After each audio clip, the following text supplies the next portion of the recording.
আমি যদি রবীন্দ্রসঙ্গীতের জায়গায় যদি নজরুল গীতেও গেয়ে দেই, যদি বলি ওইটার নজরুল গীতে, এটা কিন্তু বুঝবে না, তাই না? একদম ঠিক কথা। সব জায়গাতে এবং আমি এরকম আছে, গাইলাম হয়তো ডিএল রায়ের গান, কিন্তু নিজে স্ক্রলিং এ যাচ্ছে রবীন্দ্রসঙ্গীত, জানে যে আমি রবীন্দ্রসঙ্গীত গাই, সুতরাং সে তো রবীন্দ্রসঙ্গীতে গাইবে। সেটাই আমার যে আপনি এখন 74, যদিও আমরা বলি আপনাকে কখনোই লাগে এত বয়স বলে দিলাম। এই যে গান শেখান না বলেই কি এখনো পর্যন্ত আপনার এই গলাটা ধরে রাখতে পেরেছে, এরকম কি মনে হয়? মেঘলা আকাশে উতলা বাতাসে খুঁজে বেড়াই কি গান গাবো যে ভেবে না পাই। Universal medical college and hospital presents অনিমার গান ঘরে আমন্ত্রণ। এই অনুষ্ঠান মূলত শিল্পীদের নানা ঘাত প্রতিঘাত, অর্জন, ব্যর্থতা, ব্যক্তিগত নানা টানাপোড়েনের গল্প নিয়ে আয়োজন, সাথে শিল্প অঙ্গনের নানা কথা, এবং আমাদের মানসিক দহনের কারণ হয়ে ওঠে কখনো কখনো এই শিল্প অঙ্গন, এবং শিল্পী এই শিল্প অঙ্গনের এই যে দ্বৈত এক চরিত্র, তা নিয়েই মূলত আমাদের এই সমাজ, আমাদের এই দেশ। এই সকল আলোচনা নিয়েই আজকের আয়োজন। Universal cardiac hospital. আপনার বাবার কি আগে কখনো বুকে ব্যথা হয়েছে? মাঝে মাঝে করতো, কিন্তু গ্যাসের ব্যথা মনে করে খুব একটা গুরুত্ব দিত না। আপনার বাবার হার্ট অ্যাটাক হয়েছে, এনজিওগ্রাম লাগবে। থাকুন নির্ভয়ে, আছে হৃদরোগের বিশ্বমানের চিকিৎসা সেবা ইউনিভার্সাল কার্ডিয়াক হসপিটাল। বাবা, আমি তো ভালো হয়ে গেছি। ইউনিভার্সাল কার্ডিয়াক হসপিটাল আমার হৃদয়ের বন্ধু। যখন আপনার পাশে ইউনিভার্সাল কার্ডিয়াক হসপিটাল, আপনি আর একা নন। ইউনিভার্সাল কার্ডিয়াক হসপিটাল, আপনার হৃদয়ের আরো কাছে। এই আয়োজনের সাথে আজকের বিশেষ অতিথি রয়েছেন শিল্পী ফাহিম হোসেন চৌধুরী। নামেই যার পরিচয়, তিনি রবীন্দ্রসঙ্গীতের বিশেষ জন। যাচ্ছি সরাসরি তার কাছে। কেমন আছেন? আসসালামু আলাইকুম। আপনাকে অনেক অনেক শুভেচ্ছা এই আয়োজনে। অনেক দিন পর তোমার সাথেও দেখা, সামনাসামনি আর কি। এমনি তো কথা হয় ফোনে, এমনি ভালো আছি আল্লাহর রকম। ফাহিম ভাই, আপনাকে এভাবে কাছে পেয়ে মানে ভীষণ ভালো লাগছে, কারণ আমরা সবসময় মঞ্চ শেয়ার করি, গান করি সরাসরি, কিন্তু একজন শিল্পী হিসেবে শিল্পীর মনের যে নানা কথা, তা কিন্তু আসলে কখনো জানা হয় না। আমাদের সেরকম ভাবে কোনো আমরা বসাও হয় না যে আমরা নিজেদের নিয়ে আলোচনা করব, একদম সেটা হয় না। মানে আমাদের ব্যর্থতাগুলো, অর্জনগুলো, পারিবারিক অনেক কথাই, যেমন অফেয়ারে আমি ভাবির ছবি দেখলাম, এতদিন পরে আমি দেখলাম ভাবি কেমন আছে, ভাবি কেমন দেখতে। যাই হোক, আমরা শুনি আপনার জীবনের শুরুটার গল্প। যেহেতু আমরা এটা গান ঘর, গান বিষয়ক আলোচনা, শুরুতেই গানে আপনার প্রবেশ, কি করে রবীন্দ্রনাথের গানেই নিজেকে সমর্পণ করলেন, এই গল্পটা দিয়ে শুরু করে আজকে। কিভাবে রবীন্দ্রসঙ্গীতে আসলাম সেটা বলতে পারবো না, সেটা কখন যে হয়ে গেছে সেটা আমি নিজেও জানি না।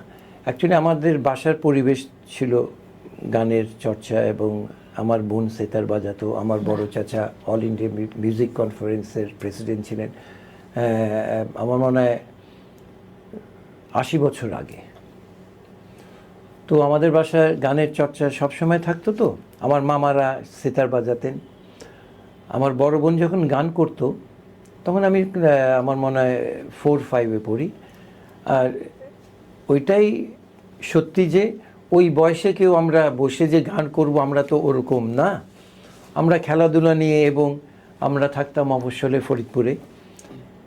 যা হয় ঢাকার ছেলেপেলেদের একরকম মানুষ, আর আমরা যারা মফস্বলে ফরিদপুর অন্য অন্য জায়গায় থাকি, আমরা খেলাধুলা নিয়েই ব্যস্ত থাকতাম। আমার বোন যখন গান করতেন তখন শুনতাম এবং পাশে বসে থাকতাম, কিংবা খেলাধুলা করতে করতে একবার আসলাম একটু শুনি কি করে। বাবু সুধাময় উনি ছিলেন, আর প্রাণবন্ধু সাহা, যার কাছে আমিও তালিম নিয়েছি। তো এটা কোন সময় এসে? এইটা ধরো তোমার 65-এর কথা বলি। তখন আমার কিন্তু বেশ বয়সে বলবো না, ঠিক ছোটকালে, তখন 6-7-এ পড়ি। তখন তো খেলাধুলা নিয়ে ব্যস্ত। কিন্তু আমি ওই যে যখন ছোট ছিলাম, যখন 4-এও থাকতাম, মানে আমার 4 বছর বয়স, তখন আমার বোন যখন গান করতেন তখন শুনতাম। আমার বড় ভাই গান করতেন, কিছুদিন শিখেছিলেন। আমরা করতাম কি, ছাদের উপরে গান প্র্যাকটিস করতাম। আর তখন একটা হারমোনিয়াম কিনলাম যতীন থেকে। তখন ওইটা আপনি আমার যে কিনে দিল, উনি নামটা ভুলে গেছি, ঠিক জানি না, 385 টাকা দিয়ে। আচ্ছা, ও তখন আমার ভাইয়েরও বিয়ে ছিল, তখন গেটে ধরা টরা বিয়া শাদিতে মানে আত্মীয় স্বজন আসাতে ওই টাকা দিয়েছিল। ওইটা দিয়ে আমরা ওই যে মানে বিয়ের ধরা টাকা, সেই গেট ধরা টাকা দিয়ে হারমোনিয়াম, মানে সদরঘাটে যেটা যতীন ছিল ওখান থেকে একটা, আমি ওই হারমোনিয়ামটা কিন্তু আমি এখনো রেখে দিয়েছি। আচ্ছা, বাহ। ওইটা এখনো সুন্দর আওয়াজ। ওই ওখান থেকে প্রথম চর্চা, তারপর তো করতে করতে কলেজে উঠলাম। তা এর মাঝে ওই যে পারিবারিক যে অনুষ্ঠান হতো, ছোট ছোট ছোট অনুষ্ঠানগুলোতে ছোট অনুষ্ঠান হতো, তখন করতাম কি, আমার বড় বোন বলতো যদি গান গাও তাহলে কিন্তু টাকা দেব। আচ্ছা, তো ওই টাকা দিয়ে আমরা মিষ্টি টিষ্টি আমরা ইয়ে করতাম। তখন ওই যে একটা জিনিস ছিল কি, আমার বড় ভাইরা প্রত্যেকে মানে সকাল থেকে উঠেই গান চলতো। আচ্ছা, নামাজ রোজা করার পরেই ওই গান চলতো। আমরা শিল্পাঙ্গনে একটু আলোচনা আছে যে ফাহিম হোসেন চৌধুরী ওনারা তো জমিদার, আপনি জমিদার পরিবারের ছেলে, সেই গল্পটা একটু শুনি। আমার বাপ চাচারা তো আমার দাদার থেকেই আমাদের জমিদারিটা পাওয়া, জমিদারি বলবো না, মানে না, আমি দেখেছি সেটা জমিদারিত্বই, কারণ বিশাল বড় ভবন, আমাদের রাজপ্রাসাদ। অনেক জমি জমা ছিল, এখনো আছে। কিন্তু আমার জমিদারদের যেটা দেখা যায়, আমরা গল্প শুনি, সিনেমাতে দেখি, খুব অত্যাচারী ছিল, তাই না? প্রজাদের উপরে অত্যাচার করতো। কিন্তু আমাদের পরিবারে আমার দাদা বলে নৌকা দিয়ে ওই যে বজরা দিয়ে যেত, আর বলতো এই দেখ রে বজারের গোদারির পর গোদারি বলতো, একটা কথা বলতো। তাদের ভাষা ছিল গ্রামের ভাষা, মানে এখানে পানি কতটুকু আছে ওই বাঁশ দিয়ে দেখতো। সে বুঝতো যে ওখানে কতটুকু জমি। ওই করতে করতে আমাদের মিনিমাম কয়েক হাজার বিঘা জমি আমাদের এখনো মোটামুটি অনেকই আছে, কিন্তু মানে যাতায়াত না থাকাতে অনেক কিছু নদীতে ভেঙে নিয়ে গেছে। যাই হোক, তাহলে কি আমি এই ওদিকে যে যাব না। জমিদার ফাহিম হোসেন চৌধুরী কি তাহলে এই যে আমরা যে বিভিন্ন অনুষ্ঠানে যাই, কিছুদিন আগেও পর্যন্ত আমার মনে আছে আমরা শিল্পকলা একাডেমি বা বাংলা একাডেমি খামের মধ্যে 2500 3000-এর এখন একটু বেশি দেয়, এখন একটু বেশি দেয়। এখন আমরা সদ্য বোধহয় 9000-এর একটা 8000-এর একটা চেক পেলাম। এর আগের কথা বলছি আমরা, সেই আগের সরকারের আমলের কথা বলছি, যে 2500 3000-এর একটা চেক, সেই চেক জমিদার ফাহিম হোসেন চৌধুরীর সেই চেকটি পাওয়ার পরে কেমন লাগতো বা কেমন লাগে? না, আমার কথা কি জানো, শাহিন আপা একটা কথা বলতো, আমার অনেক টাকা, কিন্তু আমার পারিশ্রমিক এটার মূল্যটা আলাদা। এটা কম হোক বেশি হোক, নিজের আয় এটা কিন্তু আপনার কি কোনো আক্ষেপ নাই যে শিল্পী হিসেবে একটা শিল্প অথবা সংস্কৃতি একটি দেশের তো আয়না না, আমরা হচ্ছে সেই আয়নার রূপরেখাটা আমরাই কিন্তু আসলে বিশ্বের কাছে সাংস্কৃতিক রূপ হিসেবে দেশকে তুলে ধরার জন্য আমরাই কিন্তু সম্মুখ যাত্রী। সেক্ষেত্রে আমরাই যদি নিষ্পেষিত হই, আমাদের চেকটা যদি 2500 3000-এর হয়, যদি এক মাসে যদি আমি 10টা খামো এরকম 3000-এর পাই, 10টা পাবো না, আপনিও জানেন আমিও জানি, তুমি পাবো কিনা ওরকম ভাবে, তাহলে আমাদের সংসারটা কি করে চলে? যে জন্য আমি বলবো আমাদের মহিলা শিল্পীর থেকে ছেলে শিল্পী কিন্তু খুবই কম, কেননা তাদের জীবন জীবিকা তাদের চলতে হবে, তো যে জন্য এই গান বাজনার লাইনে আসে না তারা। অথচ এটা কত বড় অবক্ষয়, কত টেনশনের একটা বিষয় যে সংস্কৃতিতে বা সাংস্কৃতিক যে বলয় তৈরি হচ্ছে, সেখানে ছেলেরা তুমি সেটা চিন্তা করো, পরিচালনা করতে পারবে না বলে গান করছে না। আগের দিনের যারা শিল্পী ছিলেন বড় বড়, হেমন্ত, মান্না দে, এদের কিন্তু মানে আর্থিক কিন্তু চিন্তা করলে ইজ নাথিং। এখনকার একটা শিল্পী যাদের একটু বোম্বেতে নাম করে গেছে, তারা এক বছরে যা ইনকাম করে, তারা সারা জীবনেও 50 বছর গান গাওয়া মানে অত টাকা তাদের ছিল না। অরিজিৎ সিং এক প্রোগ্রামে কত টাকা নেয় তুমি চিন্তা করতে পারবা? সেটাই কথা, অথচ আমরা কিন্তু মনে শান্তি, কল্পনা করতে পারি না। সবচেয়ে বড় জিনিস যে গান গাওয়ার, বাংলা গানে যারা আমরা থাকি তারা কিন্তু টাকা পয়সার চিন্তা আমরা করি না। এই যে মনের শান্তির কথা আপনি হয়তো করেন না, কারণ আপনি মঞ্চে যতক্ষণ আছেন গানটা করে যে শান্তিটা, সে তৃপ্তিটা আপনি পাচ্ছেন, কিন্তু খামটা নিয়ে তো আপনাকে ঘরে ফিরতে হবে, ঘর পরিচালনা করতে হবে, সন্তানের স্কুল খরচ আছে, বাকি আনুষঙ্গিক যে বিষয়াদি আছে, সেখানে গিয়ে কি শিল্পের বা শিল্পীর শান্তি নষ্ট হয়ে যায় না? যদি শান্তি নষ্ট হয়ে যায় তাহলে শিল্পী গান করবে কোন হৃদয় দিয়ে? এইটা কিন্তু একটা জিনিস কি জানো, নিজেদেরকে নিজেরা নষ্ট করেছে। স্ট্রেট কথা যদি বলতে হয়, ইন্ডিয়াতে দেখবা কোনো শিল্পী কিন্তু ফ্রি অফ কস্ট কোথাও যাবে না, একদম 10 টাকা হলেও তাকে দিতে হবে। আমাদের ভিতরে যেটা আমার জানা মতে, অদিতি মানে শি ইজ সাকসেসফুল এদিক দিয়ে, তুমিও মোটামুটি ভালো, কিন্তু ছেলেদের ভিতরে আমি মানে আমাদের লাইনে দেখি, আমি রবীন্দ্রসঙ্গীত নজরুল গীতিতে ওরকম দেখি না তো। ওই প্রফেশনালিজমটা ধরে রাখে না যে ওইটা না, করা এর বাইরে উচিত। আমি যাব না বা করব না, এরকমটা করে না বলেই আসলে আসলে আমরা যা কিছু সহজে পাই তার মূল্যায়নটা এবং থাকে যদি না। এই কারণেই কেউ বোধহয় ফ্রি অফ এভাবে কস্ট আমাদের- গান গেতে হ্যাঁ। যায় না, তার শুনলে শুনলাম, না শুনলে না শুনলাম, ওইটা হয় না। আর যখন পয়সা দিয়ে যখন করবে তখন কিন্তু একটু দাম দিয়ে এরকম হয়েছে যে আপনাকে বলেছে এত টাকা দেবে বা এইভাবে আপনার সাথে কথা হয়েছে, কিন্তু পরবর্তীতে অনুষ্ঠান শেষ করে দেখা গেল খামে কম টাকা বা সেরকম ভাবে হয়েছে? ফাংশনে হয়নি, চ্যানেলে হয়েছিল। আচ্ছা, কিন্তু আমি যখন দেখলাম তখন আমি তার চ্যালেঞ্জ করলাম, ওয়াই দিস, আমার তো এত পাওয়ার কথা না। পরে কিন্তু আমাকে সে পূরণ করে পরে দিল। কিন্তু আবার তো অনেক সময় আমরা দেখা যায় চ্যালেঞ্জটা করলে পরবর্তীতে ডাকেই না, সেই ভয় আমরা চ্যালেঞ্জও করি মানে না। চ্যালেঞ্জ করলেও ডাকবে না। যাই হোক, এটা এতদিন যখন চলে আসছে, কিন্তু এখনকার যারা শিল্পীরা আসছে তারা they are very good, very commercial, এবং তাদের প্রত্যেকেই ভালো অবস্থানে থাকবে। অ্যাটলিস্ট রবীন্দ্রসঙ্গীত আর নজরুল গীতিতে আমি বলবো না, নজরুল গীতি আর রবীন্দ্রসঙ্গীতের শিল্পীর আয়টা খুব পার্সেন্টেজ খুব কম, যারা টিচিং লাইনে থাকে তাদের কিছুটা ইনকাম, আদারওয়াইজ কিন্তু সকলের না। আর আধুনিক গানে যারা শিল্পী এখনকার যারা উঠতি যারা, তাদের কিন্তু অনেক অনেক অনেক ভালো। আয়। কিন্তু একটা জিনিস বলবো, খালি টাকা থাকলে হবে না, যে বড়দের সম্মান করা এটা একদম নাই। তারা নিজেদের এত বড় মনে করে।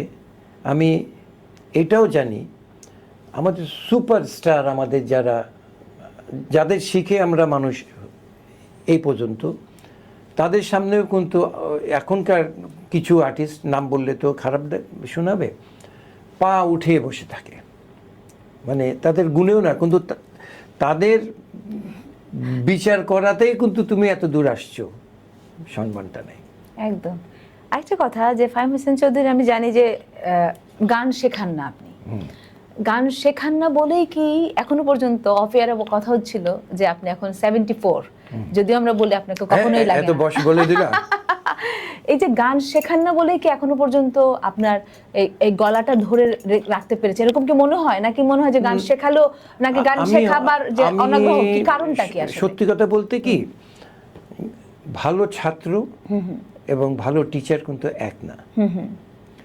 যেরকম আমি ছোটকাল থেকে যদি আমি মানে শেখানোর অভ্যাসটা থাকতো, আমি মনে হয় আরো বেটার আমি তাদের মানে জ্ঞান দিতে পারতাম।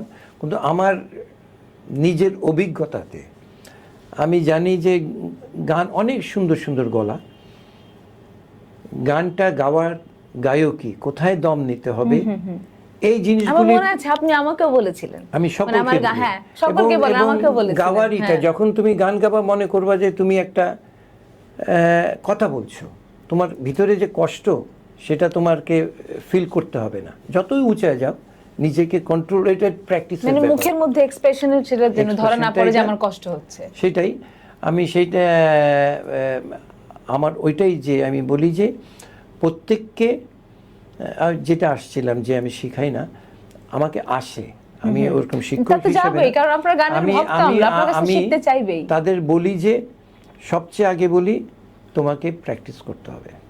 যেটা আমি ছোটকাল থেকে, আমি ক্লাসিক্যাল কিন্তু আমি জানি না, আমি স্টিল আমি সারে গামার উপরে প্রেশার দিয়ে রাখি। আমি যদি ক খ গ গ যদি ঠিক মতো লিখতে পারি, ওই তুমি সাত যাই স্বরে লিখবে। সাতটিতে ঠিকঠাক মতো স্বরটা লাগাতে পারলে যদি করতে পারে তুমি সবকিছু ওইটারই তুমি উঁচা নিচা নানান ভাবে তুমি করো, এটা করো, স্ট্যান্ডিং প্র্যাকটিস করো। সবচেয়ে বড় জিনিস, ভালো মানুষ যদি না হও, তুমি যত ভালো গলা থাকুক, একটা টাইম আসবে তোমাকে কেউ পছন্দ করবে না। ভালো মানুষ হতে হবে, আমি বলি আগে। দারুণ কথা। এই যে একটু আগে বললেন যে এই প্রজন্মের উঠতি শিল্পীরা যারা অনেক টাকা নেয় কিন্তু তারা আসলে গুরুদেরকে বা সিনিয়র শিল্পীদেরকে শ্রদ্ধা করতে জানে না। আমি যে কদিন হ্যাঁ। এখন যে সকলে যে ওই না, পর্যায়ে সেক্ষেত্রে পড়বে এটা সেটা কি না। এটা কি অনেকটা, কারণ আমরা তো সেরকম নই যারা আমরা গুরুদের কাছ থেকে শিখেছি, এটা কি তাদের যথার্থ পরিমাণ শিক্ষার অভাব যে গুরু ধরে শেখেনি বা সেই সেই পরম্পরা বেসিক যে শেখার যে একটা, খালি এটা হয়তো ইউটিউব থেকে শিখেছি বা 10টা 8টা বা কিছু সংখ্যক গান শিখে বা ওই কিছু গান তুলে মঞ্চে বাহবা পেয়ে পেয়ে এটা তারা হয় শিল্পী কি, হয়ে যাচ্ছে, এটা এই প্রথম কারণে কি? জিনিসটা একটা মানুষ যখন বড় হবে হ্যাঁ। তার পরিবার থেকে কি শিক্ষাটা পেল। এখন কিন্তু আমরা ছেলে পেলেদের কোনো কিছু শেখাই না। খালি আমি শিল্পীদের বলবো না, আমাদের ছেলে পেলে নাতিদেরও যারা দেখি ওই বয়সের, তারা কিন্তু বড়দের ওরকম শ্রদ্ধা করতে জানে না, কেননা বাসার থেকে ওই শিক্ষাটা নাই। তো এখন প্রত্যেকেই তো এই টাইমে ফোন নিয়ে ব্যস্ত, শিক্ষা দিবে কোথা থেকে? আমরাও ফোন নিয়ে ব্যস্ত থাকি, আমরাই বা তাদের ট্রেন করব কিভাবে? প্রত্যেকেরই দোষ। একদম। সিন্ডিকেট নিয়ে কথা বলি, যে শিল্পীদের যে একটা গ্রুপিং হয়, যে এই শিল্পীদের গ্রুপিং এ ওই শিল্পীকে নিয়ে সমালোচনা, বা আর আমরা যদি একটা অনুষ্ঠান করি তাকে ডাকবো না, এইরকম কিছু সিন্ডিকেট তো হয়। সেক্ষেত্রে কি আপনি কি আমার মনে হয় এই যে বা কিছু গ্রুপিং, আমরা এত ছোট একটা বলয় আমাদের রবীন্দ্রসঙ্গীতে বা নজরুলের, সেক্ষেত্রে এর মধ্যেও কিন্তু কিছু গ্রুপিং আছে, এটা নিয়ে আমি আপনি তো কিভাবে অ্যাকচুয়ালি ওই ব্যক্ত গ্রুপের করবেন? ভিতরে পড়ি না, এবং আমার সাথে চ্যালেঞ্জ করার মতো কেউ থাকে না। ভালো, আমার থেকে ভালো যারা গান করে, মানে ওদের সাথে হয় না, কিন্তু মহিলাদের ভিতরে একটা মনে হয় একটা গ্রুপিং থাকতে পারে, কিন্তু আমি বলবো না খুব একটা যে আমাদের রবীন্দ্রসঙ্গীতের এটাতে নাই। আমরা খুব এইভাবে সুন্দরভাবে চলে আসছি। আমাদের প্রোগ্রামই কয়টা হয়, একদম। তাই না? তুমি যে এইটাতে সুযোগ পাবে কোথা থেকে? তারপরে মানে কিছু তো থাকেই। এখন বলি যে যদি আপনাকে একটা সুযোগ দেওয়া হতো যে শিল্প জগতের জন্য কিছু করার, সেক্ষেত্রে আপনি আসলে এখন এই মুহূর্তে বসে কোন উদ্যোগটি নিতেন যে আমার এই শিল্পাঙ্গনের জন্য এই কাজটি করা দরকার? আমি বলবো যে প্রতিটা জেলায় শিল্পকলা আছে, কিন্তু ওখানে প্রকৃতপক্ষে মানে ভালো টিচারের খুব অভাব। আগে ওই শিল্পকলাতে আগে ক্লাস নিতে হবে, মানুষকে তার চরিত্র এবং কিভাবে চলবে ওটা আগে শেখাতে হবে, তারপর গান শেখাতে হবে। আমি ওইটার দিকে আগে মনোযোগ দিতাম। আমি এবারও সরকারে যারা আছেন তাদের আমরা কিছু চেনা পরিচয়, আমাদের কালচার লাইনে যারা মন্ত্রী আছেন তাদের সাথে কথা হয়েছে একদিন। আমি ওইটাই একই কথা বললাম যে আপনারা প্রতিটি জেলায় করেন এবং শিল্পকলার থেকে প্রচুর ফাংশন করেন। আপনারা ছোট যদি হল না করেন, কেন এখন কিন্তু কোনো অনুষ্ঠানে শ্রোতা আসতে চায় না। যেরকম 100 জনের 150 জনের ছোট হল করতে হবে এবং ওখানে মানে ইকুইপমেন্ট, সাউন্ড সিস্টেম, এভরিথিং থাকবে, যেটা আমাকে ভাড়া করতে হবে না। এটা যদি যেরকম সরকারি পৃষ্ঠপোষকতায় হবে সেটা। ক্রীড়াঙ্গনে যতখানি খরচ করে তার মনে হয় 10 ভাগের 1 ভাগও আমাদের কালচারাল লাইনে খরচ নেই। এটা না হবার পিছনে একটা কারণও নাটকের খুব একতা কিন্তু। আর আমরা শিল্পীর ঐক্যবদ্ধ নই। আমরা সঙ্গীত শিল্পীরা যারা, শুনতে খারাপ লাগবে, আমরা যখন বন্ধু বান্ধব বসি তখন বলি যে আমরা বাঁদরের মতো, বান্দরের একদম খাঁটি বাংলায় বলতে, আমি তো খুব ভালো শিল্পী, আর কি হলো না হলো আমার কি দরকার। আমরা মূলত অন্য সমালোচনাটা বেশি করি আসলে। এটা মানে এককভাবে না, মানে যারা সিনিয়র মোস্ট যারা শিল্পী থাকেন তারা যে একসাথে হয়ে যে সরকারের কাছে আমরা যাব, তারা কিন্তু আসবেন না। তারা বলবে আমার স্থান তো আমি দখল করে আছি, আমার কি দরকার।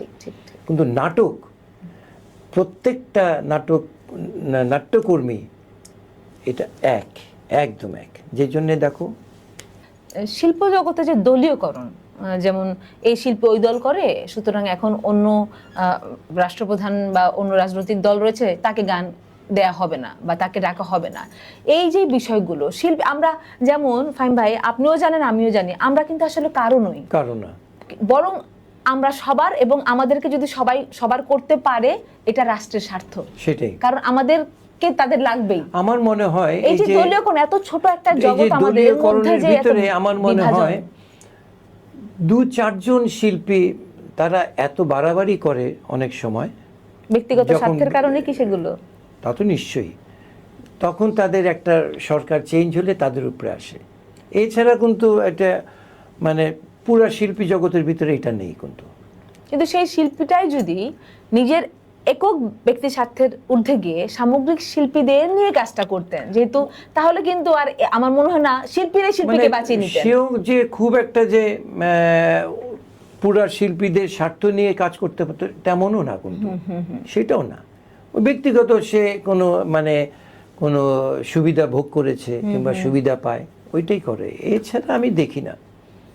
তার মানে আপনি বলছেন যে শিল্পীদের আসলে কোনো জাত নাই, আমাকে যে পাত্রে ফেলবে আমি একদম পানি যে পাত্রে ঢাল সেটাই হওয়া উচিত, এবং হয়ে আসছে। 2-4 জনের দিয়ে আমরা চিন্তা করলে তো হবে না। একদম। আমি আর অনেক কথা বলবো, একটা ছোট বিরতি নিচ্ছি। নিশ্চয়ই। ইউনিভার্সাল মেডিকেল কলেজ হসপিটাল নিবেদিত অনিবার গানঘর আয়োজনে আড্ডা চলছে, এবং অনেক রকমের আয়োজনের মধ্যে দিয়ে, কথার মধ্যে দিয়ে বুঝতে পারছেন যে আমাদের কত কিছু শেখবার আছে, জানবার আছে। ছোট্ট বিরতি নিচ্ছি, ফিরবে এক্ষুনি, সাথে থাকবেন। Universal cardiac hospital. আপনার বাবার কি আগে কখনো বুকে ব্যথা হয়েছে? মাঝে মাঝে করতো, কিন্তু গ্যাসের ব্যথা মনে করে খুব একটা গুরুত্ব দিত না। আপনার বাবার হার্ট অ্যাটাক হয়েছে, এনজিওগ্রাম লাগবে। থাকুন নির্ভয়ে, আছে হৃদরোগের বিশ্বমানের চিকিৎসা সেবা। Universal cardiac hospital. বাবা, আমি তো ভালো হয়ে গেছি। ইউনিভার্সাল কার্ডিয়াক হসপিটাল আমার হৃদয়ের বন্ধু। যখন আপনার পাশে ইউনিভার্সাল কার্ডিয়াক হসপিটাল, আপনি আর একা নন। ইউনিভার্সাল কার্ডিয়াক হসপিটাল, আপনার হৃদয়ের আরো কাছে। ফিরে এলাম বিরতির পর, জানি সাথেই ছিলেন। যাই আলোচনায়। ফাহিম ভাই, আমি যেহেতু আপনি জানেন আমি একটা সঙ্গীত বিভাগের সাথে রয়েছি জড়িত দীর্ঘদিন যাবত, প্রতি বছরই আমরা কিন্তু প্রায় 40 জন করে ছাত্রছাত্রীকে বের করে দিচ্ছি আমরা মাস্টার্স করিয়ে, এবং সঙ্গীতে পাশ করার পরে তাদের আসলে চাকরির ক্ষেত্রটি কম। আমরা বা আপনারা যারা সঙ্গীতকে নিয়ে লেখাপড়া করেননি, কিন্তু আপনারা শিল্পী, আপনারা প্রতিষ্ঠিত শিল্পী, আপনারাই কিন্তু অনেকটা হিমশিম খান। যে আমি ফাহিম হোসেন চৌধুরীর কথা বলছি না, জমিদার ফাহিম হোসেন চৌধুরীর কথা বলছি না, যদি সেটা সাধারণ একজন শিল্পী হতেন, তাহলে সেক্ষেত্রে আপনার যে আয়, এই গান গেয়ে যে আয়, সেই গানের আয় থেকে আপনি প্রতিষ্ঠিত শিল্পী হিসেবে আপনার পক্ষে কঠিন হতো। সেক্ষেত্রে একটি ছেলে মেয়ে লেখাপড়াটাই করেছে সঙ্গীতে, এবং বের হয়ে তার আসলে এই যে বর্তমান প্রেক্ষাপট বা বাজার দরটা বা তার চাকরির ক্ষেত্রটা, এগুলো নিয়ে কি কখনো ভাবেন? দেখো, আমি অজিত দাও যখন ছিলেন, অনেক আগের কথা বললাম, যারা মিউজিক কলেজ থেকে পাশ করে আসে, রেডিও বলো টেলিভিশন বলো, এখানে কিন্তু তাদের খুব যে একটা পাশ করে এসে যে চাকরি করবে সেটাও না। আমাদের রবীন্দ্রসঙ্গীতে দেখবে যারা প্রডিউসার থাকবে, আমি যদি রবীন্দ্রসঙ্গীতের জায়গায় যদি নজরুল গীতেও গেয়ে দেই, যদি বলি ওইটার নজরুল গীতে, এটা কিন্তু বুঝবে না, তাই না? একদম ঠিক কথা। সব জায়গাতে। এবং আমি এরকম আছে, গাইলাম হয়তো ডিএল রায়ের গান, কিন্তু নিজে স্ক্রলিং এ যাচ্ছে রবীন্দ্রসঙ্গীত, জানে যে আমি রবীন্দ্রসঙ্গীত গাই, সুতরাং সে তো রবীন্দ্রসঙ্গীতে গাইবে। সেটাই আমাদের। আর এই জন্যে একজন না পেরে কিন্তু ওই যে মিউজিক ওই দিকে কিন্তু অনেকে যায়। যেরকম ঢাকা বিশ্ববিদ্যালয়, আমার জানা মতে, অনেকেই জানি, গান শেখার খুব একটা যে ওদিকে যাব না, অন্য জায়গায় কোনো চান্স না পাওয়ার পরেও কিন্তু যায়, এটা কিন্তু খুব কম। আচ্ছা, একটা পার্সেন্টেজ আছে। আর এই সরকারকে যদি উদ্যোগ না নেয়, কিন্তু সকলকে প্রোভাইড করতে পারবে যে সেটাও না। হ্যাঁ ভাই, আপনার সঙ্গীতের এই দীর্ঘ জীবনে এমন কারো প্রতি কি আপনার কৃতজ্ঞতা জাগে যে সঙ্গীতের ক্ষেত্রে ভীষণভাবে আপনাকে সহায়তা করেছে? সেই তাকে আজকে দেখা হলে তাকে আপনি প্রণাম করতেন যে সেদিন আমাকে সেই সহায়তাটা করেছিল বলে আপনি আজকে ফাহিম হোসেন চৌধুরী। যারা আমাকে রেডিও এবং আমি টেলিভিশনে কিন্তু আগে প্রথম এনলিস্ট হই, ফরিদপুরে আমি থাকতাম, তো আমার এক আত্মীয় প্রডিউসার ছিলেন ওয়ালিউল্লাহ ফামি, ওনার ফামিদা ওনার কি সামথিং জিএম ছিলেন, ছিলেন। তো শফি ভাই ছিলেন, ওনারা এখন কেউ নাই, মুসা ভাই ছিলেন। তো ফরিদপুরে একটা ফাংশনে গান শোনার পর বলল যে তুমি কি টেলিভিশনে গান করতে চাও? এটা কিন্তু 72-র কথা, স্বাধীনতার ঠিক পরপর। আমি বললাম কেন করব না। তখন কিন্তু আমি হারমোনিয়ামে যে খুব একটা ভালো পারি সেটা না। তারপর বললো যে তুমি ঢাকায় আসো, ঢাকায় রাজু যেটা ডিআই, তখন বলতো ডিআইটি, ঢাকা ইমপ্রুভমেন্ট ট্রাস্ট, আচ্ছা, ওইটা নিচের তলা ছিল, ওখানে গান করলাম। তারপর পাশ করে গেলাম। তখন থেকেই যে খারাপ করতাম সেটা না, তখন করলাম। ওই যে উনি ছিলেন ওয়ালিউল্লাহ ফাহমি, মুস্তাফিজুর রহমান, ওনরাই ছিলেন তখন। তখন তো ওনাদের দেখলেও ভয় লাগতো। আমরা কোন একটা গান শুনবো সেই সময়কার? আমি যখন প্রথম গানটা করি এটা, আমি ইন্দিরা গান্ধী যেদিন রেস কোর্সে বক্তৃতা দেয়, আমার ঠিক 1973 সালের 18ই মার্চ না 23শে মার্চ, আমার ঠিক আমার দিনটা খেয়াল নাই। আমি 20 টাকা আমাকে অনারিয়াম ছিল তখন। ওইটা করেছিলাম। শাহজাহান ভাইয়ের ভাই ছিলেন একজন, উনি হারমোনিয়াম বাজাতেন, উনি সেতার বাজাতেন, নামটা ভুলে গেলাম। আর প্রথম গানটা ছিল না না গুনা করুণা ভাবনা যদি বানিসি যায় যাব না যাব না না না গুনা করুণা ভাবনা। এই গানটার ভালো লাগার একটা কারণ, আমি ছোটকাল থেকে শ্যামল মিত্রর গান খুব শুনতাম। এই গানটা কিন্তু শ্যামল মিত্রের গাওয়া ছিল, আরও অনেকে করেছে, কিন্তু শ্যামল মিত্রের গান খুব শুনতাম, ওনার গাওয়া ছিল। আমরা কি ফাহিম হোসেন চৌধুরীর গান অন্য বাকি রবীন্দ্রসঙ্গীত শিল্পীদের থেকে আলাদা? কোথায় গিয়ে যেন মানে যে একটা আধুনিকায়ন, স্বরলিপির মধ্যে থেকে আধুনিকায়ন, এবং আমার মনে হয় যে অডিয়েন্সকে, শ্রোতাকে ভালো লাগা দেয়া, সাথে নিজে ভালো লাগা অনুভব করা, যেটা আমি এই দুইয়ের একটা সেতু বন্ধন আপনি তৈরি করেন। আমি একটু পরেই আসতাম। যেটা আমি বলি, প্রতিটা রবীন্দ্রসঙ্গীত শিল্পীকে আধুনিক গান করা উচিত, কেননা Rabindrasangeet is the most modern. ওইটা ওই যে একটা টাইপ করে ফেলা, এই যে বলো হেমন্ত, বলো আমি বলি হেমন্ত, চিন্ময়, সাগর সেন, দেবব্রত বিশ্বাস, ওনারা কি ওয়া ওয়া করে গান করে না? তাই না? তোমরা তো ওরকমভাবে করো না। এখন এটা তো একদম খোলা মনে করতে হবে। যেরকম অনেকে পছন্দ করে না, আমার এখন কলকাতার জয়তের গান খুব ভালো লাগে। কেন একটা সব গান যে ভালো লাগে, কিছু গানের মানে খুবই আমার কাছে কানে লাগে, ম্যাক্সিমাম গান ভালো লাগে। কারণটা কি, আমার মনে হয় যদি গান গাওয়ার পর যদি হার্ট টাচ না করে, একদম ওর মানে গায়কটাই তো খুব সুন্দর, তাই না? আচ্ছা, এবার একটু অন্যদিকে যাই। মানে আমরা রবীন্দ্র নজরুলের শিল্পীরা, আমরা কিন্তু আসলে আমাদের মধ্যে কোনো ভেদাভেদ নেই, আমরা একে অপরকে অনেক ভালোবাসি এবং আড্ডার ছলে কোনো অনুষ্ঠানে গেলে যথেষ্ট আন্তরিকতার। কিন্তু সাধারণ দর্শক যারা, তারা যে রবীন্দ্র নজরুলের মধ্যে একটি বিভাজন তৈরি করেন, মানে একটা দেয়াল, যে এই বিষয়গুলো নিয়ে কি আপনি ভাবেন কখনো? না, কিন্তু আমি বলি সাধারণ দর্শক এবং সাধারণ লোকই বলি, শুধু দর্শক বলবো না, শ্রোতা বলবো না। যারা রবীন্দ্রসঙ্গীত, নজরুল গীতিকেও আমি বলবো না, যারা রবীন্দ্রসঙ্গীত বলে নজরুল গীতি শিল্পীরা আমাকে বকা দেবে। তারা কিন্তু একটা ধরেই নেয় যে রবীন্দ্রসঙ্গীত যারা করে তারা খুব ভদ্র, খুব মানে শান্ত, তারা খুব শিক্ষিত, এইটা মনে করে, মার্জিত, তাই না? এটা মনে করে। আর নজরুল এখন তো প্রত্যেকেই শিক্ষিত, আমি বলবো মানে আগের দিন তো নেই। এখন রবীন্দ্র, ক্লাসিক্যাল, এভরি সেক্টর গানের, সঙ্গীতের লেখাপড়া ছাড়া কেউ না। শুধু শিল্পীদের মধ্যে না, স্বয়ং রবীন্দ্রনাথ এবং নজরুলের মধ্যেই যে বিভেদ তৈরি করে রাখেন তারা, যে রবীন্দ্রনাথ ঠাকুর তো হিন্দু বা ভারতীয় শিল্পী বা ভারতীয় গীতিকবি বা যাই হোক, আর নজরুল ইসলাম এদেশীয় মুসলিম, আমরা মুসলিম কান্ট্রি, এইভাবে যে একটা বিভাজন তৈরি করে, নানাভাবে জাতীয় কবিকে বড় করার চেষ্টা, রবীন্দ্রনাথকে কেন অন্য দেশের কবিকে নিয়ে আমরা এত মাতামাতি করব, এই সকল বিষয়ের মধ্যে একটা কিন্তু কোন্দল রয়েছে। আমি এইটাতে আমি তোমার সাথে মিলবো না, কারণ আমাদের এখানে কিন্তু ইদানিং নজরুল চর্চা অনেক অনেক হচ্ছে। কেন কিন্তু হচ্ছে হঠাৎ করে, কেন নজরুল সঙ্গীতের চর্চা বেড়ে গেল? আমাদের রবীন্দ্রসঙ্গীতের চর্চার থেকে নজরুল গীতির চর্চা অনেক কম বলবো আমি। এখনো রবীন্দ্রসঙ্গীত প্রতিটা স্কুলে ছাত্র ছাত্রী কিন্তু অনেক বেশি।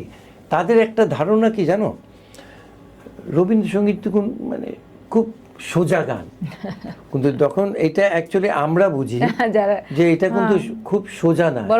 রবীন্দ্রসঙ্গীত গাইতে গেলে স্ট্যামিনা একটা সাংঘাতিক দরকার, এবং উচ্চারণ, সাথে করে কাজগুলো, অলংকারিক কাজগুলো তো আমরা গমকের মতো দিতে পারি না, যেটি স্পষ্ট কথার আড়ালে, সুরের আড়ালে সেগুলো ঢাকা থাকে। সেটাই এটা বলবো, মানে যদি ক্লাসিক্যাল যদি বেজ না থাকে রবীন্দ্রসঙ্গীতও কিন্তু গাইতে পারবে না। আমার গলার যদি ফ্লেক্সিবিলিটি না থাকে, আমার যদি শরীরের মানে চলাচল ঠিক না থাকে, আমি তো কোনো দৌড়াতে পারবো না, বসতে পারবো না, বসলে উঠতে পারবো না। সেরকমই এই এতটুকু জায়গার প্র্যাকটিস করতে হবে, দম নিতে হবে। আমি প্রত্যেককে বলি, আমি আমার প্রথমেই বলি, 1 নম্বর প্রত্যেককে বলি ভালো মানুষ হও, আর দ্বিতীয় কথা 15 মিনিট হলেও প্রতিদিন চর্চা রাখবে। কারণ একটা যে কোনো একটা চাবি তুমি রেখে দাও, 1 মাস রাখার পর ওই চাবির কিন্তু গ্লেজ থাকবে না। আর প্রত্যেক দিন যেই চাবি দিয়ে আমরা খুলি সেটা কিন্তু অনেক। তার মানে ফাহিম হোসেন চৌধুরী ভাইয়ের চাবি হচ্ছে গলার এত, যে এই সময় এত রেঞ্জ, এত অসাধারণ গান, মঞ্চে যদি 20 জনও গায় ফাহিম ভাইয়ের গান আলাদা, তাহলে যে 15 মিনিটের মানে আমাদের এখন অনেক ভালো ভালো শিল্পী কিন্তু তারা সুযোগের অভাবে সামনে আসতে পারে না। আবার অনেকে দেখি এতদিন গান করে কিন্তু তাদের কোনো চেঞ্জ নাই, কোথায় যেন কিছু হচ্ছে না, কোথায় যেন মানে ওই একই জায়গায়, মানে একই লেভেলে। তার থেকে ওই একটা বললাম না, গায়কই ভাবটা নিতে চায় না। আমি বলি, অনেকে মনে করে আমি ওই শিল্পীকে ফলো করব না, তোমাকে ফলো করতেই হবে। তুমি যখন যারা ডিজাইনার, তারা কি করে, বড় বড় শিল্পীদের ডিজাইনটা চুরি করে না। চুরি করা মানে কি, তুমি চুরি করা মানে তুমি ওইটা না। সেরকম বড় বড় শিল্পীদের তুমি কিভাবে গান অনুসরণ করব, কিন্তু অনুকরণ করব না। একটা সময় আসবে তোমার নিজস্ব আসবেই। যেরকম ক্রিকেট খেলা আমাদের বড় বড় শিল্পীদের কেন দেখায়, এই বলটা আসলে এই পা এখানে নিবে, এই ব্যাটটা এরকম নিবে, তাই না? ঠিক সেম থিং, বড় বড় শিল্পীরা যারা বড় হয়, কেন বড় হয়? ইন্ডিয়াতে তো মানে আমাদের দেশ তুলনাতে ইন্ডিয়াতে হাজার হাজার শিল্পী, আমরা মানে খুব অহংকার করি, আমরা খুব ভালো, আমরা ওদের থেকে ভালো, কিন্তু না, অহংকার করা চলবে না। ওদের ধর্মের ভিতরেই আছে সঙ্গীত। সকালে উঠেই ওরা প্র্যাকটিস করবে, ধূপ জ্বালায়, ধূপের গন্ধ বাড়ি থেকে এবং কিছু ওদের। আমি এখনো ওই গত পরশু ওই যে ইউটিউবে করতে করতে তাদের পূজার ওরকম ধরনের গান কিছু, মানে এত সুন্দর, মানে মনে হয় যে চুপচাপ বসে শুনি। সঙ্গীতের তো কোনো ধর্ম নাই। একদম। আপনার শিল্পী জীবনের কত বছর? বিটিভিতে কত, 53 বছর এনলিস্ট। 53 বছর। তার আগের থেকে তো আমি নিজেই করি। পদক কি পেলেন? হ্যাঁ, পদক আমি এখনকার যেগুলা কোয়ালিটি দরকার, ওই কোয়ালিটি আমার খুব কম।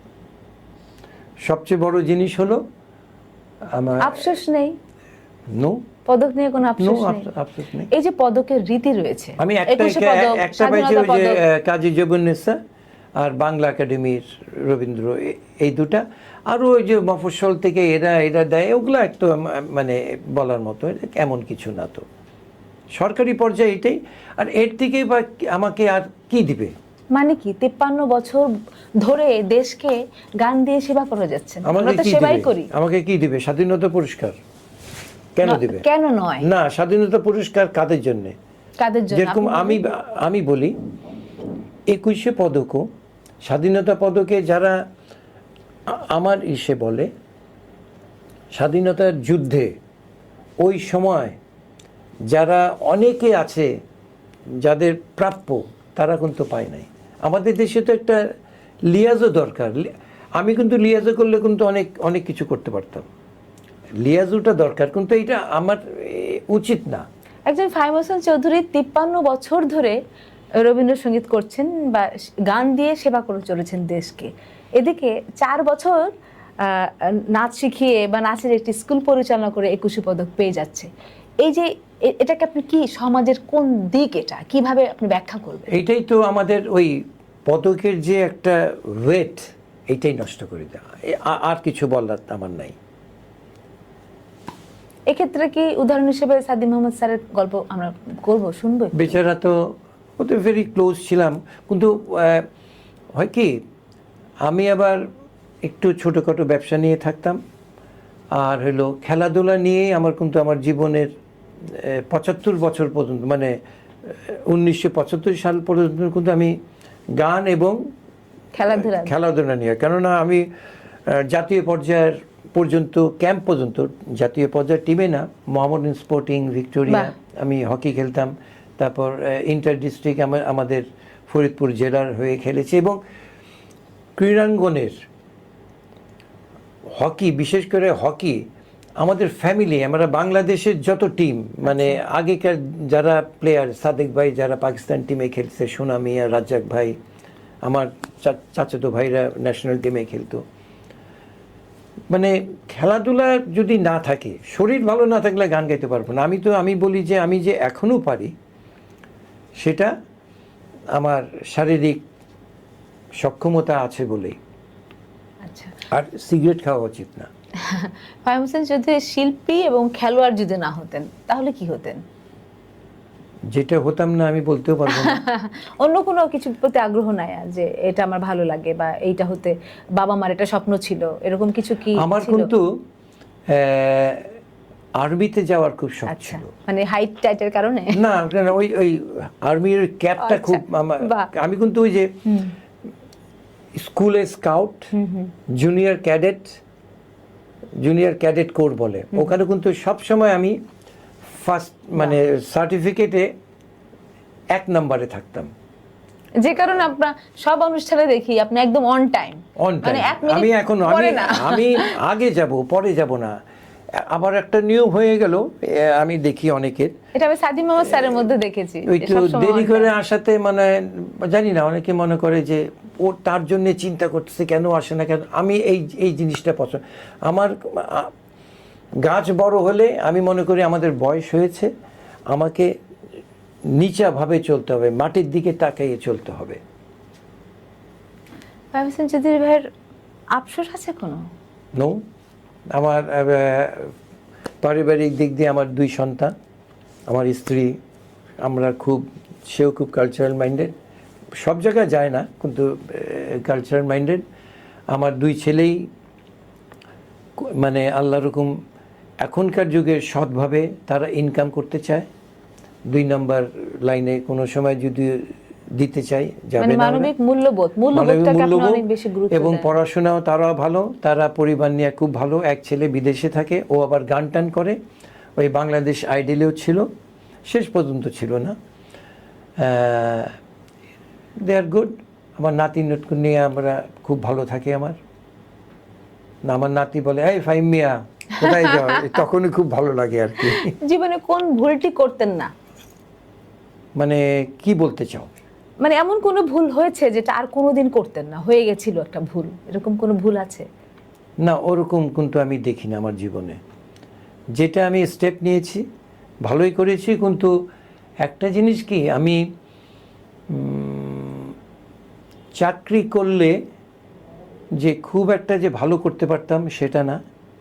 কেন আমার এই যে ওই বসে থেকে কাজ করা, আমার টেকনিক্যাল কাজ, আমি তো বললাম তো, আমি যদি ইঞ্জিনিয়ারও হতাম, আমার এখনও যে আইডিয়া বড় বড় ইঞ্জিনের থেকে বাড়িঘর ডিজাইন করা, এই করা আমার সাংঘাতিক, আমার সামনে দাঁড়াতে পারে না।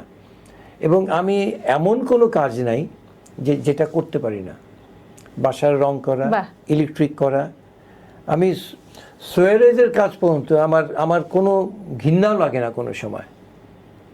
এর জন্য আমার মনে হয় এই কারণে আপনি বললেন কোনো ব্যর্থতা নাই সব, না, মানে না, কারণ আমি- আপনি তো সবসময় ব্যস্ত থাকেন। এভরিথিং।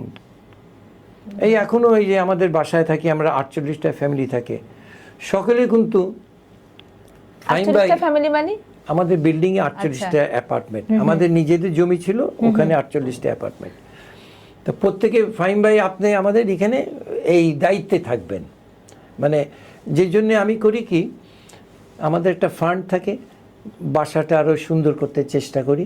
যারা ভাড়া দেয় ওই অ্যাটমসফিয়ারটা তো দরকার। অনেকের পয়সা আছে কিন্তু ওই সে টেস্ট নাই। আমরা ছোটোকাল থেকে দেখি এবং যে চলাফেরা করে আসছি তো একটা সার্কেলে, যে জন্যে ওদিকে আমাদের প্রেমের কথা শুনি। প্রেম তো গান দিয়ে হয়ে গেল না, আমাকে। এইভাবে বললে হবে না, মানে না, আমি তো প্রায় যখন ইউনিভার্সিটিতে পড়ি, যাই হোক টেলিভিশনে মনে হয় আমার গান শুনেছিল।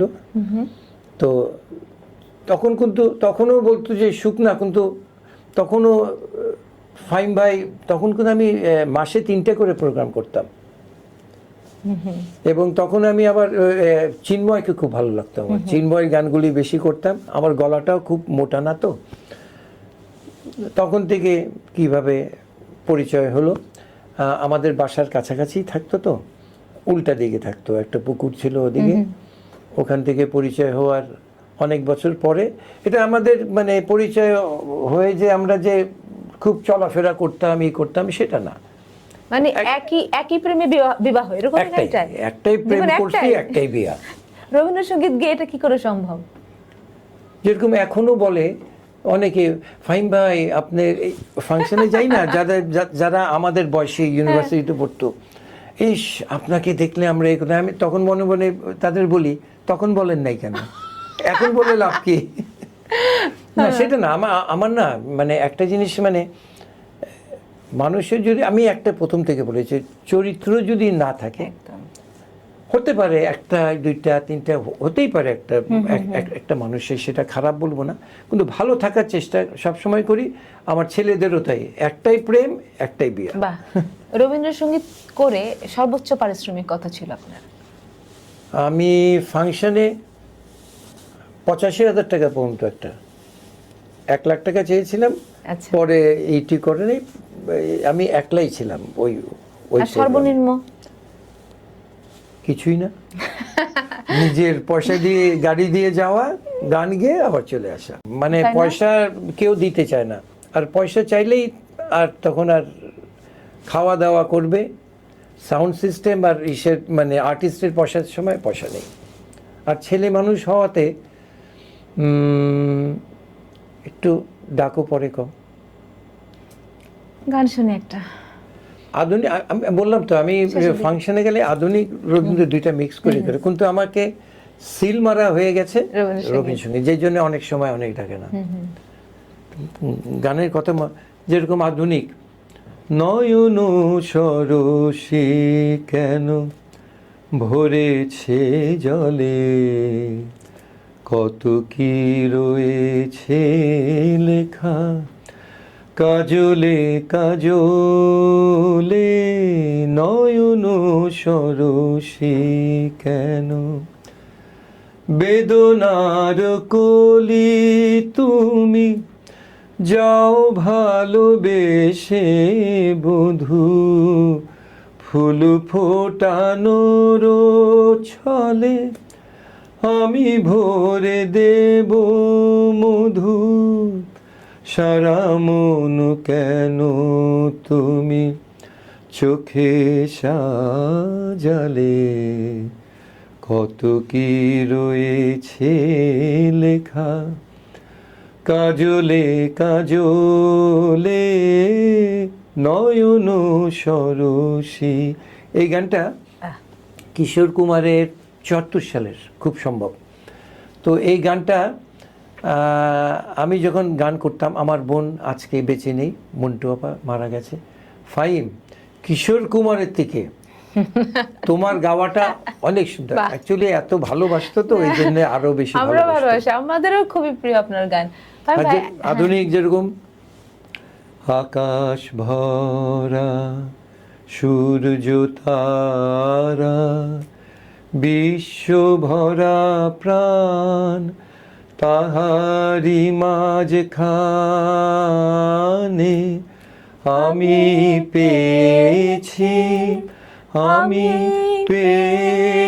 মোর স্থান বিস্ময়ে তাই জাগে আমার গান আকাশ ভরা। ধর, সামনে 25শে বৈশাখ আসবে, পয়লা বৈশাখ আসবে। এই যে কেমন লাগে যে 25শে বৈশাখ আর 22শে শ্রাবণকে কেন্দ্র করেই রবীন্দ্রনাথকে নিয়ে আয়োজন, অথচ রবীন্দ্রনাথ তো আমাদের প্রতিদিন প্রতি সকালটা শুরু হওয়া উচিত। তাহলে যে মানবিক মূল্যবোধের কথা বারবার বলছেন, মানুষ হিসেবে হতে হবে, ভালো মানুষ হতে হবে, হৃদয় দিয়ে দেশকে ভালোবাসার জন্য যে একটি পরিচ্ছন্ন হৃদয় তৈরির দরকার, তার জন্য তো রবীন্দ্র নজরুল বা এই গীতি কবিদের সাথে আমাদের সংশ্লিষ্টতা দরকার।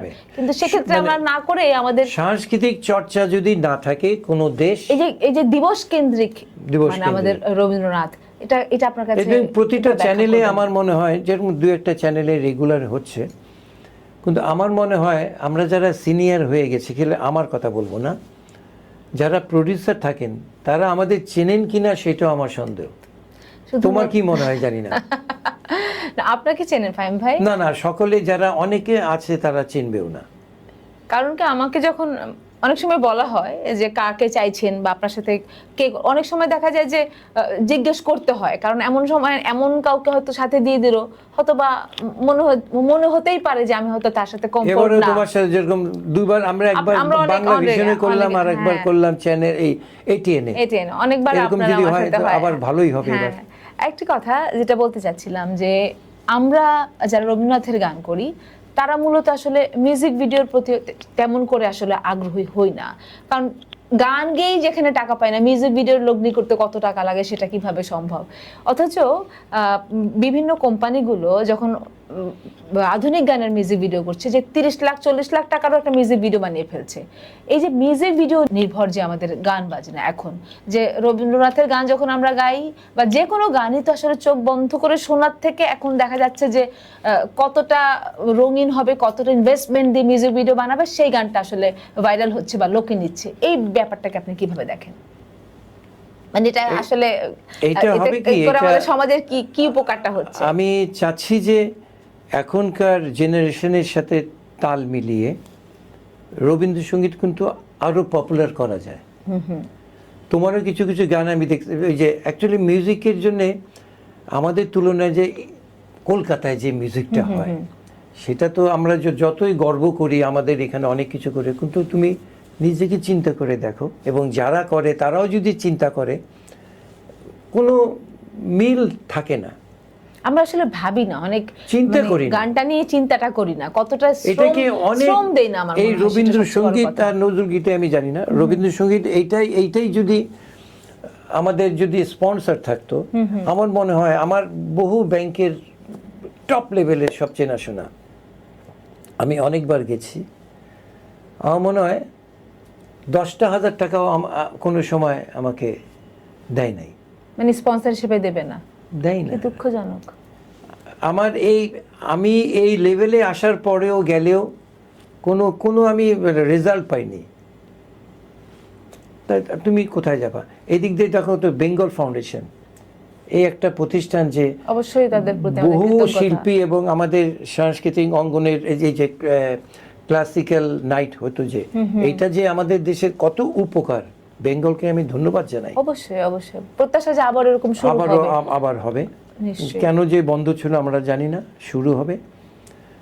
আমাদের এই এখন যারা সরকারে আছেন, আমি আশা করব তারা যেরকম খেলাধুলার দিকে এখন থেকে মনোযোগ দিয়েছেন, এই যে আমাদের সাংস্কৃতিক অঙ্গনেও দিবেন।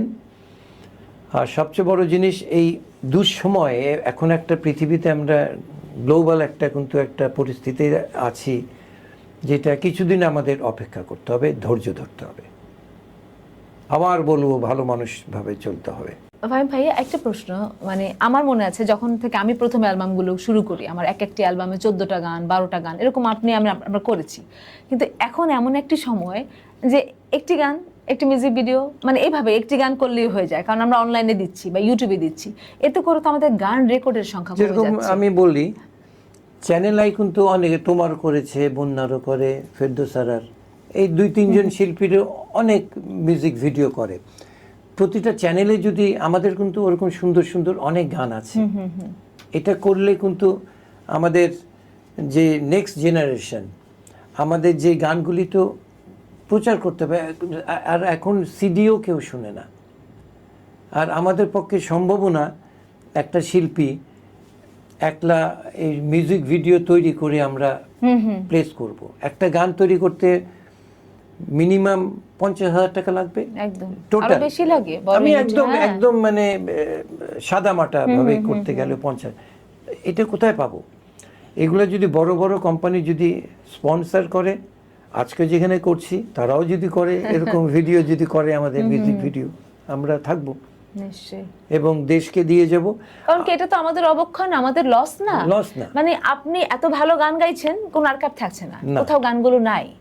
সেক্ষেত্রে এইটা তো আসলে প্রজন্মকে যদি কিছু দিতে হয়, জাতিকে যদি কিছু দিতে হয়, আপনি গান করি, আমাদের গান ছাড়া তো আর কিছু আচ্ছা, নাই। চ্যানেলে তুমি বলো, এত বড় বড় চ্যানেল ছেলেদের মিউজিক করে না কেন? কারণ কি? এই প্রশ্নটা আপনার, আমি শুধু তা এটাতে না, কি মেয়েদেরই পছন্দ করে দর্শক?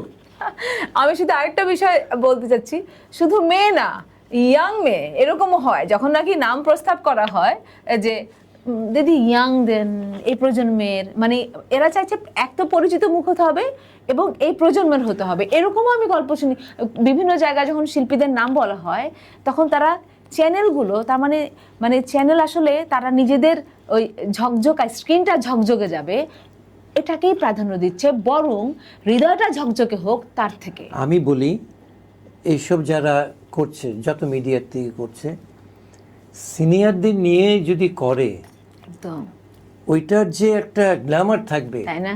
এটা কিন্তু হাজার ওই যে মানে সস্তা ওইটা থাকবে না। কারণ একটা মানুষের 10 বছরের শিক্ষা জীবন আর একটা মানুষের শিল্পী জীবনের 54 বছর, 54 বছর তার নিবেদন, তার থেকে প্রাপ্তি এক থাকবে না। কি করে এক হয়? সেক্ষেত্রে এই যে আমরা যেটা বুঝে উঠতে পারছি না, আমরা যারা চ্যানেল চালাই, আমরা যারা টিভি চালাই অথবা মঞ্চ সাজাই, আমরা যে তারা এই প্রয়োজনটা বুঝছি না সমাজের জন্য বা আমাদের সন্তানদের জন্য, প্রজন্মের জন্য, এই তাদের জন্য আপনি কি বলবেন?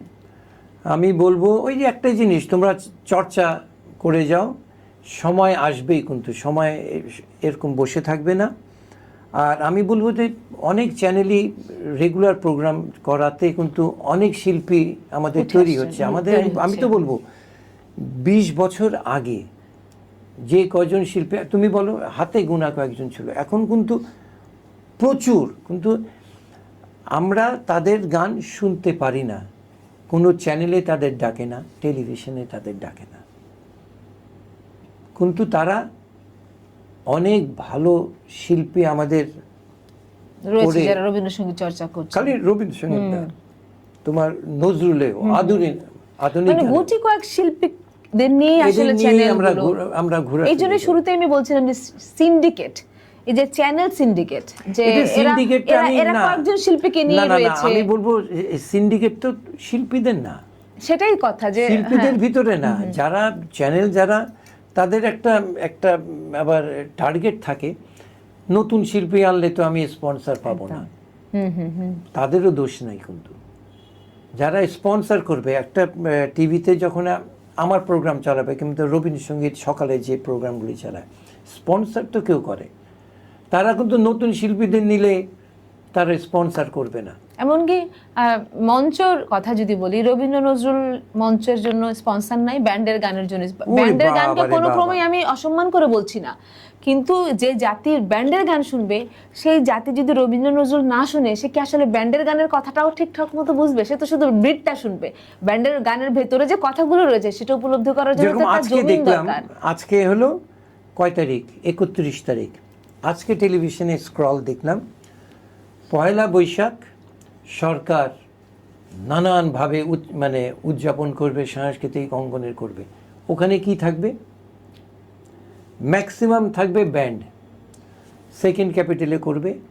ওখানে গান তো কেউ শুনবে না, লক্ষ লক্ষ লোক হবে, হাজার হাজার লোক হবে, ওইটাই হবে। কিন্তু আমাদের শুদ্ধ আমাদের যে পল্লীগীতি, ফোক সং, লালন, নজরুল, রবীন্দ্র, এদের নিয়ে কিন্তু একটা ভালো প্রোগ্রাম হবে না। এদের ছোটোখাটো করো, ওই মাস পিপলের ভিতরে আমাদের গান চলবে না, সেটা আমরাও জানি। আমাদের শ্রোতা কিন্তু আলাদা, সেরকমভাবে জানি না যদি করে এবার সরকার। ভাই প্রায় 12 বছর ধরে রিয়েলিটি শো চলছে আমাদের দেশে, মূলত আসলে পার্শ্ববর্তী দেশকে দেখে অনুপ্রাণিত হয়েই করছে।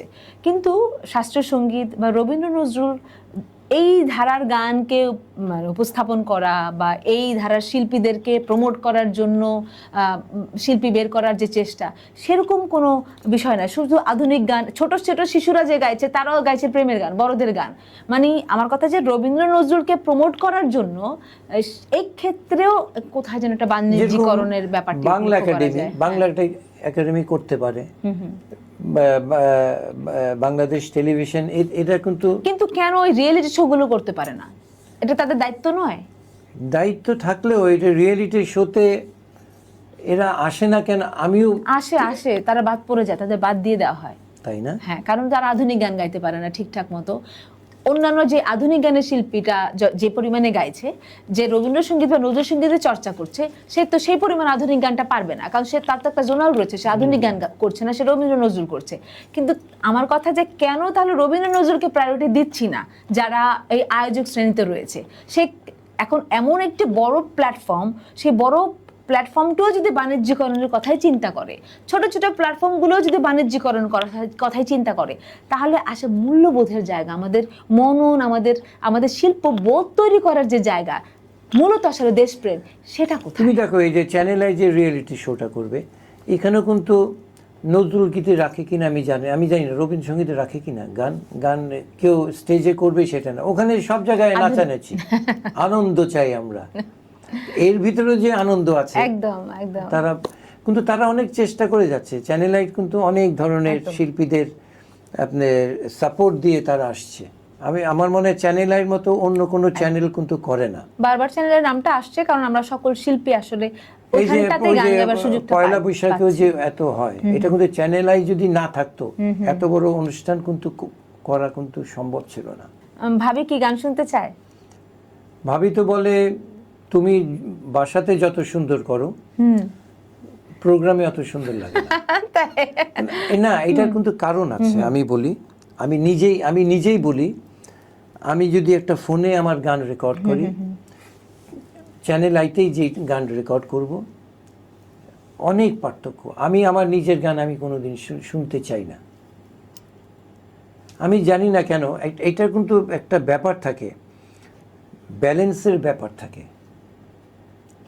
তারপর একটা মিউজিক আমাকে ব্যাকআপ দিচ্ছে। আমি অনেকবার বলি গান গাইতে গেলে, তুমিও জানো, আমি বলি যে আমার শুধু হারমোনিয়াম দিয়ে আমার গান গাইতে দেন, সবকিছু কমাতে বলেন আপনি। সত্যি করে আমি এখনো চ্যালেঞ্জ দিয়ে বলি, আমি শুধু হারমোনিয়াম দিয়ে গাবো, ওইটা যত সুন্দর লাগবে ওরকম মানে লাইভ প্রোগ্রামে অত সুন্দর লাগবে না। আর মাইক্রোফোনে যেটা আমার বিবি সাহেব বলে যে তোমার বাসায় অনেক সুন্দর, তোমার গান অনেক বেশি ভালো লাগে, ওই ব্যালেন্সের একটা ব্যাপার থাকে। কিন্তু আমি নিজেও দেখি, ওই আমি সিডিও যে করি, আমি ওই আমার সামনাসামনি আমার যে গান শুনবে বলবে যে সিডির থেকে বেটার। আমি জানি না কেন, আমি নিজের কিংবা যারা রেকর্ড করে তারাই কি ওটা। কতগুলো রেকর্ড আছে? আমার তো গান করা প্রায় 60 গান করা। মিউজিক ভিডিও আছে কটা? এটা মিউজিক ভিডিও একটাও নাই। কখনো ইচ্ছা করেনি যে রেখে যে, কারণ এমনি গান ইউটিউব চ্যানেল আছে? ইউটিউব চ্যানেল না, ইউটিউব চ্যানেলও নাই। কেমনে করে আমি সেটাই জানি না, তো সত্যি কথা জানি না। আমি একটা প্ল্যান করেছি, আমার কিছু গান দিয়ে আমার জন্ম যে রুম থেকে, যে স্কুলে পড়াশোনা, আমার বাসাতে ওকে মানে 2 দিন একটা নিব, মানে ওরকম ভাবে মিউজিক ভিডিও না, আমার ওই যেটা রেকর্ড করা আছে ওইটা দিয়ে আমি একটা মানে একটা 20-25টা করে রাখবো, কোন দিন চলে যাব ওগুলা জানি থাকে, যেতে তো হবেই মানুষের। এই দায়িত্বটা কি রাষ্ট্রের নয়? রাষ্ট্রে তো কোনোদিনই করবে না। আমাদের জন্য যারা আমি গত ইসে বললাম, এই যে 3-4 দিন আগে টেলিভিশনে গেলাম, যে বললাম যারা আমরা সিনিয়র যারা, তাদের নিয়ে আপনারা প্রোগ্রাম করেন না কেন? যারা 50 বছর বিটিভিতে প্রোগ্রাম করতেছে, 50 বছর রেডিওতে, তাদের নিয়ে একজন করে আপনার আর্কাইভের মতো করে রাখেন। এতে তো আমাদের কয়জন, আহাদ ভাইয়ের কোনো আছে, অজিতদার আছে, ওই লাইভ প্রোগ্রামের যেটা রেকর্ড করা থাকে ওইটাই। বরঞ্চ চ্যানেল আইতে আমাদের প্রচুর গান, যদি আর্কাইভের কথা বলা হয় তাহলে ওখানেই সবচেয়ে বেশি আছে, কারণ অনেক মানে প্রচুর গান করা হয়েছে তো আমাদের। যেমন আমি একটু গল্প ছলে বলি যে কিছুদিন আগে শ্রদ্ধেয় কলিম শরাফি সম্পর্কে আমার একটা প্রবন্ধ পাঠার সুযোগ হয় বাংলা একাডেমিতে। তখন আমি বিস্তর জানার সুযোগ পাই তার সম্পর্কে, এবং তার কিছু ইন্টারভিউ রয়েছে ইউটিউবে। সেক্ষেত্রে এখন যেটা বলতে চাচ্ছি যে ধরুন আপনি বা সাদিম মোহাম্মদ স্যার চলে গেছেন, আপনি আমাদের রয়েছেন শ্রদ্ধেয়, আরও যারা রয়েছেন রবীন্দ্রনাথের গানের জন্য যারা সারাটা জীবন দিলেন বা সঙ্গীতের জন্য যারা জীবনটা দিলেন, সেক্ষেত্রে পরবর্তী প্রজন্ম আপনাদের নিয়ে যে প্রবন্ধ পাঠ করবে, সেক্ষেত্রে তারা আসলে উপত্যগুলো কোথায় পাবে? এই যে বিষয়, এই ক্ষেত্রগুলো কিন্তু আমাদের শিল্পকলাও ভাবে সেটার না। জন্য আমরাও দায়ী, কারণ আমরা কিন্তু ওইভাবে আমরা প্রেজেন্ট করতে এই যে পারি আপনার একটা ইউটিউব চ্যানেলও নাই এখন, যুগটা এমন যে আপনার ঢোল নিজেরই বাজাতে হয়। আমি তো দেখি অনেকের নিজের প্রচারটা নিজের না করলে হবে না। তার মানে আমরা কি তোমার কাছ থেকে ট্রেনিং দিতে হবে। আমরা যারা রবীন্দ্রসঙ্গীত গাই, তার মানে আমরা নিজের বেলায় উদাসীন না, মানে এটা করব, কে করে দেবে? আমি তো মানে সবকিছু চালাতেও পারি না ফোনে। আপনার ছেলেরা তো রয়েছে, কখনো কি তারা নিজেদের নিয়ে ব্যস্ত থাকে। এক ছেলে বিদেশে, ও আবার এদিকে ভেরি এক্সপার্ট, ওর বউও সাংঘাতিক। ও বউ আমার অনেকগুলি গান আমার করেছে, ভিডিও আছে। তখন কোভিডের সময়। মন খারাপ থাকলে কি করেন? আমার মন কোনো সময় খারাপ থাকে না, কেন খুব অল্পতে আমি সন্তুষ্ট। আর মন ভালো থাকলে, মানে খুব ভালো লাগছে আজকে, কি করেন? ঘুরতে চলে যাই। একা না ভাবে কি নিয়ে? আমরা দুইজনেই যাই, আমরা যেখানেই যাই দুইজনেই যাই। আর হইলো, আর কি বলবো, আপনার অনেক টাকা আছে আমরা জানি। না আমার কিন্তু আমার টাকা নাই। এখন ধরেন আপনাকে আমি 1 কোটি টাকা দিলাম, কি করবেন? আমি 1 কোটি টাকা দিলে ভবিষ্যতে কিভাবে চলবো আমি ঠিক জানি না। আর এখন আমাদের বয়সও নাই যে কিভাবে চলবো, মানে ইনকাম করার যে কোনো রিস্ক নিব না, ওইটাকে গুছিয়ে রাখবো।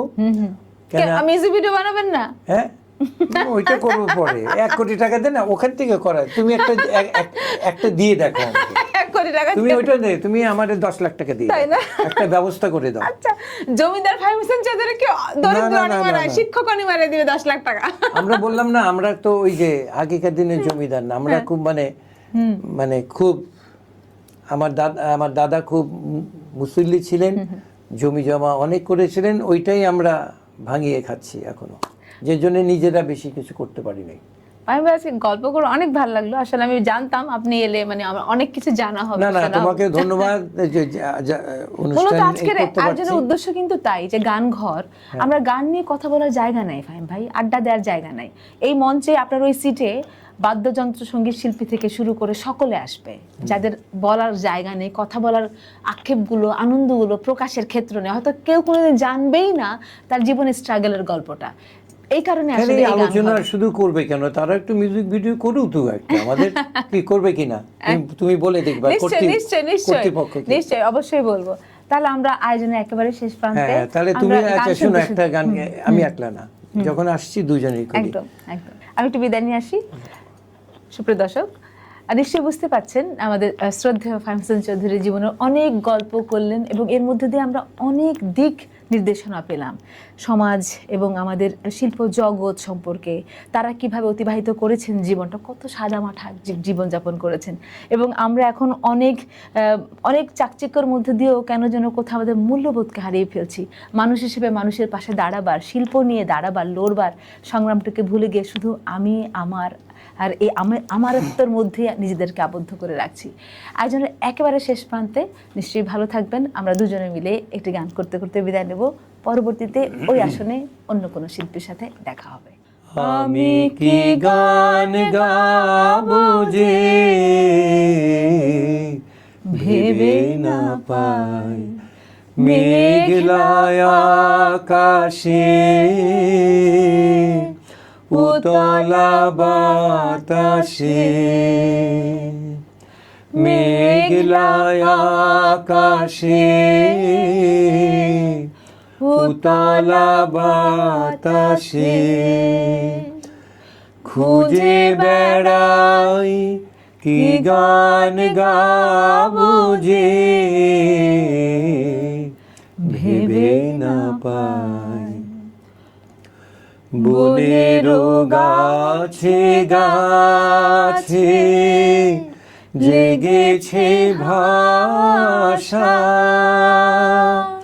ভাষা হারা নাচে মনো ওদের কাছে,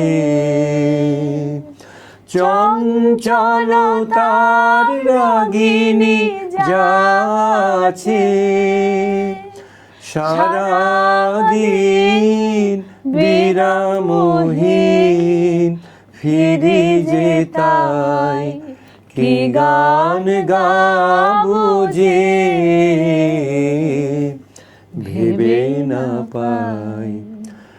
আমার অঙ্গে সুর তরঙ্গে ডেকেছে বান, রসের প্লাবনে ডুবিয়া যায় আমার অঙ্গে সুর তরঙ্গে ডেকেছে বান।